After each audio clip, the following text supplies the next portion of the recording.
From the outside looking in, squad leading seems simple.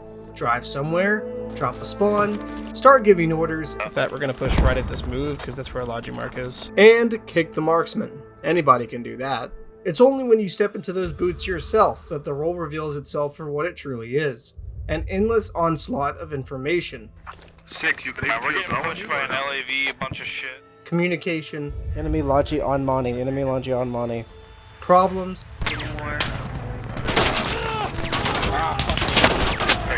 opportunity, Friendlies. Right there. and decisions. Alright, push. Push your guys now. Push your guys now while they can't shoot you. On top of all that is an enemy that is doing everything in its power to stop you. How you handle this deluge will determine whether your team sinks or swims. If this sounds overwhelming, that's because it is. And yet, there are still squad leaders. Maybe it's because managing everything squad can possibly throw at you and coming out on top might be the most gratifying experience this game has to offer. Or maybe you're tired of sitting in the backseat while those who don't know what they're doing keep making the same mistakes. I'm Monty, and I'm working with the Tactical Triggernometry community to make an all-encompassing squad leading guide. Join me and some of the best players in squad as we unravel the secrets to squad leading. But before we go any further, we need to make sure you're ready for the journey ahead. The squad leader, or SL as I'll be calling it from this point on, is the most demanding role in squad, and the most consequential to the outcome of the match. Therefore, it's a good idea to check if you're prepared to set out on your squad leader journey. Consider the following. 1. Are you familiar with the most commonly played maps? For example, Gorodok, Yehorivka, and Narva. 2. Do you know the mechanics of your preferred game mode? For example, how many tickets you will gain if you capture the midpoint objective in RAS. 3. Are you able to identify where enemies are coming from? You should be able to just by looking at this map. 4. Do you have experience playing a variety of infantry kits? Grenadier, light anti-tank, and medic, for example. 5. Are you comfortable placing marks as a fire team leader? 6. Can you tell the difference between vehicles? For example, is this vehicle a tank or an infantry fighting vehicle? 7. Do you value the team's success over personal performance? In other words, do you often do what makes the most sense for your team instead of your kill-death ratio? 8. Do you often find yourself questioning your team's decisions? Do you believe you could do better if you were leading instead? 9.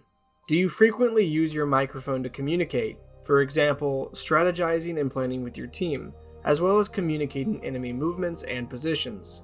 If you answered yes to 4 questions or less, you're still developing the skills necessary to lead. Go play more squad. If you answered yes to 5 to 6 questions, you're almost there, but you need to refine your weaknesses before jumping in. If you answered yes to 7 or more questions, welcome to the War Squad Leader. Let's get started. While this guide is intended for experienced squad players and not beginners, there are a few other caveats to mention. Squad leading is an art, not a science. There is no correct way to squad lead, nor does this guide presume to teach it. We instead hope to present to you a guided breakdown of the role so you can come to your own informed conclusions. Assume exceptions to every rule. The best way to learn to SL is to actually do it. Unfortunately, it can take hundreds of hours of difficult trial and error before most feel comfortable in the role. The ideas presented in this guide are a shortcut, an accumulation of countless hours of experience by a community of skilled players. These ideas are proven to be effective at the highest level of play, and will remain effective no matter what level you play at. We will be focusing exclusively on leading infantry squads. Other leadership roles and niche applications of the SL kit will not be covered. This includes lead crewman, lead pilot, and commander. While mortars and anti-tank guided missiles will be discussed, running dedicated squads for these emplacements will not be covered. We will also not be covering mechanized infantry squads, as many servers restrict the style of gameplay. This guide focuses on AAS and RAAS game modes. Considering Invasion is a simplified version of these modes, where each team only has one task, attack or defend, expect all of the lessons here to still be relevant. Some invasion-specific information may be found here and there where appropriate. More niche game modes, such as territory control, will not be discussed. With all that out of the way, let's start by breaking down this complex task into its core elements. Squad leaders are expected to manage 4 key responsibilities: awareness, coordination, mobility, and cohesion. Each is a challenge in its own right, but SLs have to juggle all 4. Let's start with awareness. Unlike the rank and file, you have a whole battle to worry about. As an SL, you need to analyze your team's situation to predict where the match is headed. Get tunnel vision, and your squad will quickly find itself out of play. However, your awareness of a situation means nothing if you don't communicate it with your team. As SL, you're responsible for collaborating with other SLs to make decisions and relay their callouts to your own troops. Failure to plan and communicate leaves your team blind and unprepared. Knowing where to be means little if you lack the ability to get there, which is where mobility comes into play. No matter how it's done, the speed at which you're able to move your squad can make or break a match.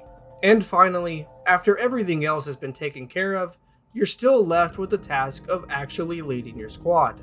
This is called cohesion. That means giving orders, specifying kits, directing engagements, and sometimes even kicking squad mates. Every SL is unique. As you improve, you'll quickly find that you excel in some of these areas and are lacking in others. Over time, these strengths and weaknesses will help shape your leadership style, influence the decisions you make, and determine what skills you bring to your team. In the next few videos, we'll be going in depth with each of the 4 core responsibilities. We'll start by developing your awareness. You'll learn how to read your enemy, observe the flow of the match, predict objective locations, and more. Can't wait for the next video? The ebook is available in the description below. And lastly, thank you to all of our contributors and supporters for making this series possible. TacTrig out.